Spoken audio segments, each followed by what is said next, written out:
السلام عليكم متتبعين ديالنا ومتابعات الكرام، مرحبا بكم معنا في واحد الفيديو اخر جديد.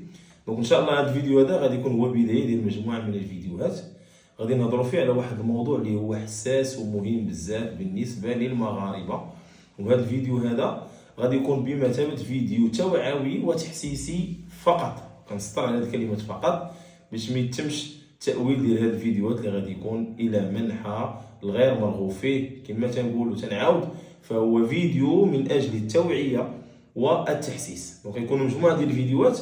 خليكم مع هاد لي روبورتاج هادو اللي درنا باش تعرفوا الموضوع ديال الفيديو. السلام عليكم سي ايوب، كيف الحال؟ خويا موسى هاني بخير. ايوب، بغيت نسولك واحد السؤال اللي هو مهم صراحه. شنو هو خويا موسى؟ قول لي، واش في خبارك على انه كاين واحد الانتخابات في شهر 9؟ لا ما على باليش خويا موسى. ياك عرفتي ديالاش بعدا هاد الانتخابات هادي؟ لا هاد الانتخابات هادي غيتغير فيها رئيس الحكومه، الانتخابات البرلمانيه. على بالك تشوفوا موسى ان شاء الله، شوفوا موسى في شي بوست. خلينا دابا نشوفوا موسى. قول لي، واش انت كتعرف الانواع ديال الانتخابات اللي كاينين؟ لا خويا موسى، الجهويه ياك والوطنيه. تحياتي. مرحبا اخي موسى. نفس السؤال اخي اشرف، واش في اخبارك كاينين شي انتخابات؟ واش في اخبارك كاينين شي انتخابات في انا عارف بان الانتخابات تيجيو من 4 سنين، ولكن ما عرفتش بان واش كاينين هذا العام ولا لا. كاين اخي. شحال من انواع الانتخابات كاينين كتعرف؟ كاينين جوج واقيلا، الجهويه واقيلا والوطنيه ياك. كاين اخي. معكم كي داير؟ صافي بخير؟ يا خويا موسى مزيان الله يحفظك. قولي واش نسولك، واش اخبار كاينين شي انتخابات في الصيف؟ لا والو شي ما عندي حتى شي اخبار عليها. ما عارف كيفاش رئيس الحكومه كيترشحوا الناس ولا؟ لا والو خو ما عندي حتى شي اخبار، ما عنديش شي فكره على هذا الشيء. صافي شكرا بزاف، اسمح لي. الله يحفظك. السلام عليكم خي هشام، كي داير؟ بخير. قول لي، بغيت نسولك اخبار كاين واحد الانتخابات غادي تكون في شهر 9؟ ديال الكبار ولا ديال الصغار؟ لا، وشحال من انتخابات كتعرف انت كاينين؟ وحده اللي شرعها ورئيس الحكومه كيفاش كيترشح؟ شكون عمل يا خابر راسنا خابر راسنا من الشعب ياك اش نصوتوا حنا باش نتشافوا.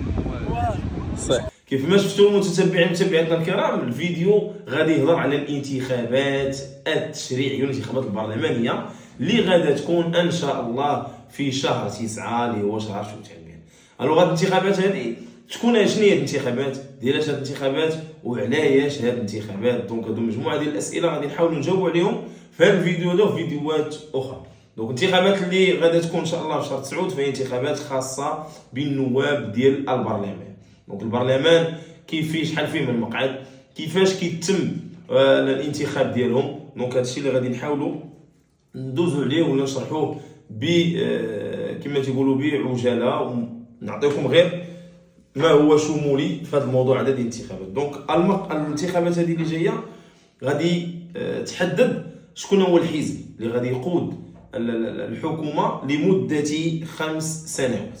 دونك كما كتعرفوا هاد السنه، هاد ال5 سنوات الفارطه اللي كانت في 2021 اخر انتخابات برلمانيه، كانوا فيها 3 ديال الاحزاب اللي تصدروا الانتخابات وجاوا على الشكل التالي. كان حزب التجمع الوطني الاحرار برئاسه السي اخنوش اللي هو كان حرز على 102 مقعد، وحزب الاصاله والمعاصره حرز على 87 مقعد، وحزب الاستقلال حرز على 81 مقعد، وحزب الاتحاد الاشتراكي حرز على 34 مقعد. دونك هادو هما الاحزاب اللي كانوا في الترتيب الربعه الاولين. دونك باش نشرح لكم علاش هاد السنه هذه كانوا 3 ديال الاحزاب اللي داروا التحالف. دونك في البرلمان كاين تقريبا 395 مقعد.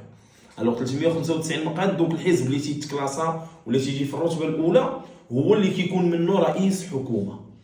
داكشي علاش شفنا على ان الحزب التجمع الوطني الاحرار كان رئيس الحكومه ديالو هو امين عام ديال الحزب، والامين عام ديال الحزب شكون هو القائد ديال الحزب، هو اللي تيقود الحزب.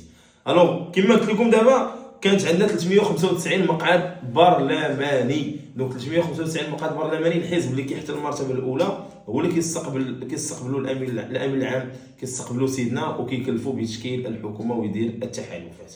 لذلك كان التجمع الوطني الاحرار دار تحالف مع حزبين باش يكمل النصف او باش يكمل اكثر من النصف ديال عدد المقاعد في البرلمان اللي هو حزب الاصل المعاصر وكذلك حزب الاستقلال.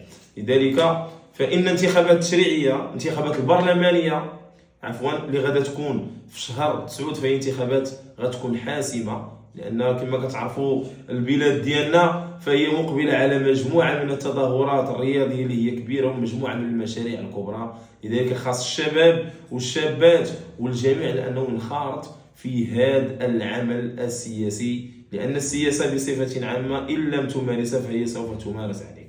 باش نختاروا شكون هو الحزب اللي يمكن يقود الحكومه لمده 5 سنوات، وهذه الحكومه اطلق عليه واحد الاسم اللي هي حكومه المونديال. الوغ الانتخابات غادا تكون يوم 23 شتنبر كيف ما جاء عن كيف ما اعلنت عليه وزاره الداخليه عن طريق السيد الوزير ديالها، اللي هو يوم الانتخابات غتكون 23 شتنبر، والحمله الانتخابيه غادا تنطلق يوم 10 شتنبر الى غايه 22 شتنبر، وغتسالي في 12 ديال الليل من الثلاثاء ديال 22 شتنبر. واللي غيحط الملف ديال الترشيح، متاش غيتحطوا الملفات ديال الترشيح من طرف الاحزاب، غادي يكون واحد 15 يوم ولا 10 ايام قبل ما تبدا الحمله الانتخابيه. الحمله الانتخابيه كما قلت لكم غادا تبدا في الخميس 10 شتنبر. الوغ وضع ملفات الترشيح غادا تكون قبل من 10 شتنبر، تقدر تكون في اواخر شهر 8، تقدر تكون بدايه وضع الملفات. داكشي اش كنشوفوا بعض الحركيه اللا عاديه في مجموعه ديال الاحزاب، وهنالك من يسعى الى اخذ تزكيات من الامناء العامين ديال الاحزاب. كاين بعض الاحزاب اللي يسعون الى رجالات باش انهم يفوزوا بمقاعد على مستوى الجهات المملكه. دونك كان هذا تعريف بسيط على مود ما ينتظرنا في هذه السنه، لانه امر مهم بزاف. خاص الشباب يعرفوا كيفاش كتم الانتخاب ديال رئيس الحكومه، كيفاش كتم تشكيل الحكومه، وهذا هو الدور ديالنا حنا كفاعلين جمعويين وكناشطين وكغيورين على هذه البلاد السعيده. تحياتي لكم. فيديو اخر ان شاء الله غادي نحاولوا نسلطوا الضوء على البرلمانيين اللي عندنا في دائره يعقوب المنصور، دائره المحيط، ونهضروا عليهم ونشوفوا شنو هو الدور ديال الرجل البرلماني داخل قبه البرلمان، الى اي حد الدور ديال الرجل البرلماني فهو مهم في ايصال كما تنقولوا المعاناه ديال الساكنه اللي هو ترشح فيها الى قبه البرلمان. هذاك الشيء علاش غادي ندير واحد المقارنه بسيطه بين البرلمانيين اللي كاين عندنا في دائره المحيط. تحياتي لكم، على امل اللقاء بكم ان شاء الله في فيديو اخر. كنشكركم على المتابعه وشكرا لكم. موسى العصماني.